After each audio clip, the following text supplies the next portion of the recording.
yan. Magandang umaga sa atin lahat, no? Tanghali na pala. Already 10 o'clock na. Yan. So yun. Meron ako guys, leftover kagabi na ulam. Dala na ni Gerald. Naisip ko twist, lagyan ng twist, no? Yan. Samahan niyo ako guys magluto ng pansit. Yan, bumili ako na to. Sasaring gulay. And then isang supot ng pansit. Yan. Tapos yung leftover ko kagabi. Yan, leftover natin kagabi. Manok na lechong manok. Yan, ihalo natin to leftover. Tapos bumili rin ako ng 50 pesos natay. Yan. Bali ito ay 25. Di 75 plus 25 100, no? Pesos lang yung ating budget sa ating merienda.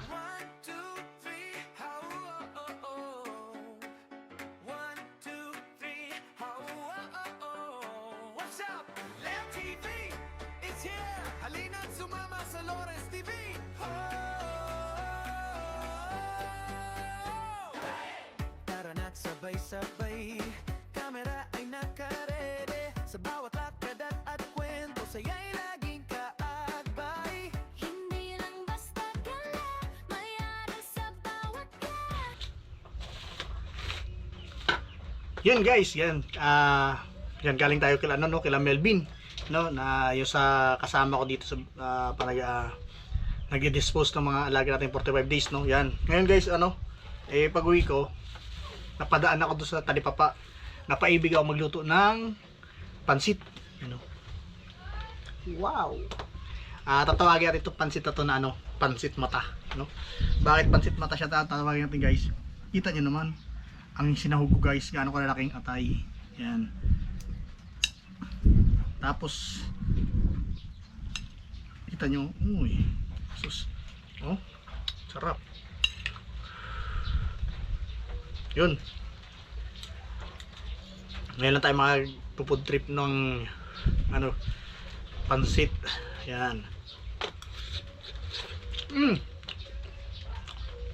Masarap guys. Hindi ko na pinakita to guys kung paano niluto. Kasi alam niyo naman kung paano magluto na ganito. Pero kanya-kanya ka-discard sa pagluluto, kaya ko tumasin lang naman sa aking panlasa is sobrang sarap niya na.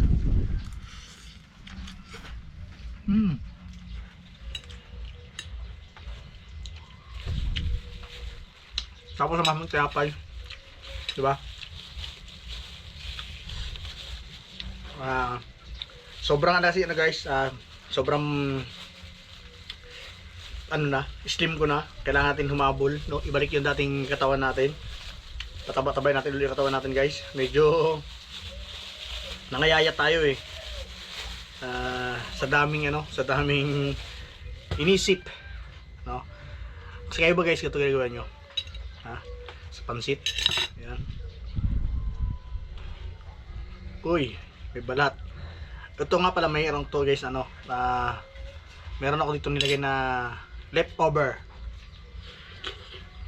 na manok. Ulam namin kagabi ni Gerald.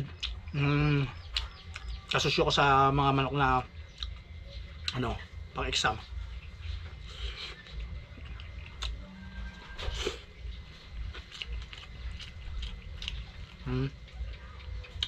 Ang balat daw kasi guys is nakaka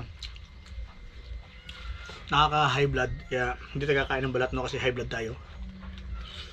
Tapos atay, kailangan naman yung atay kasi babagsak lahat ng ating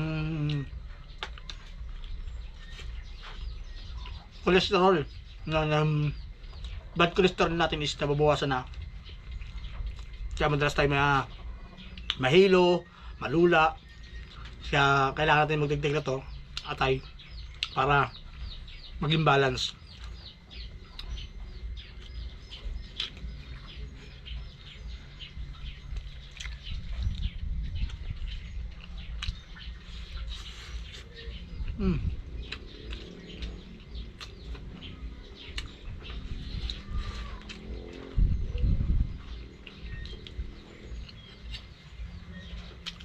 Actually, ito naman, di ko kaya ubusin 2 hours.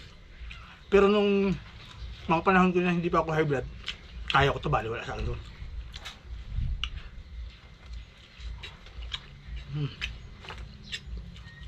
Ito kasi niluto ko ito.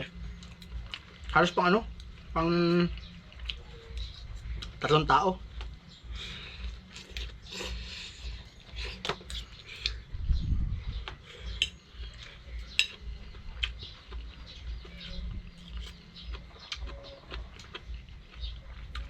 Ano yan? Guys, kung ako kalaki lang silipin to. Yung pansit to. Ito. Pakita sa inyo guys yan. Kasi kaya silipin to. Kita nyo? Ang liit-liit na silipin.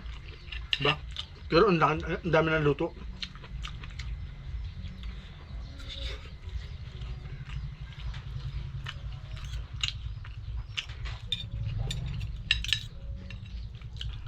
Sa karinderya to, kaya sa restaurant, pag in-order man to.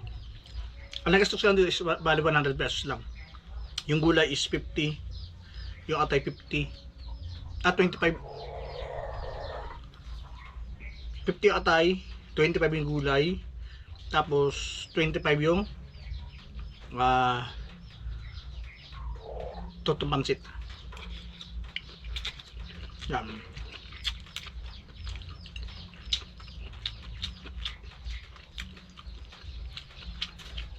Kasi pagkagaling ko doon sa kay Melvin, no, pagbigay ko ng bigas, di pala no, sa talalim pa ay gutom ako. Sabi ko pag magtapos mag-isa lang ako sa bahay, sabi ko ito ng tanghalian ko.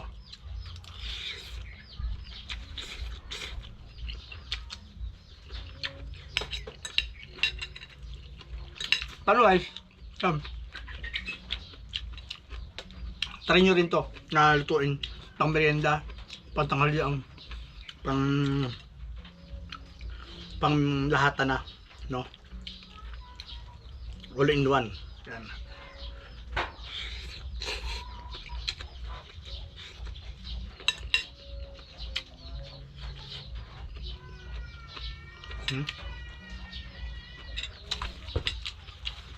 Kung noon, malakas ako kumain, kaya ko siya. Ngayon hindi na.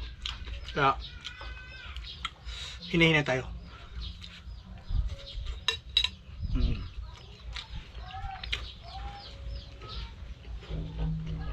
Sarap. Ang pagdidisiplina sa sarili para magwaling sa high blood tsaka sa cholesterol ay sa pagkakain ng tama rin, no? Siyempre, alam ko marami magsasabi bakit di ko inubos. Siyempre, may alam ang hapon. Di ba, pang merienda natin may hapon. Tapos, pag dumating yung barkada natin si Gerald, pwede niya rin merienda ito guys. Di ba? So yun, maraming salamat sa inyo guys. Yan. Sa muli, no? Hanggang sa muli, no? Siyempre, yan. Maraming salamat sa sumusuporta pa rin kay dito sa aking channel na bago, no? So maraming salamat sa sumuporta. Yan, thank you so much. Yan. Yung mga pangarap ni LTV is dito natin tutuloy muna, no? At magpaparecover tayo ng ating katawan kasi medyo buwag sa tayo eh. Kaya yun, hanggang sa muli, no? Kita-kits tayo sa sunod videos. Yan, ako si Milik Mata na nagsasabi sa inyo, sa bawat pagkurap ng iyong mata, maaaring magbago ang buhay mo. Kaya yun, ingat ka palagi. God bless.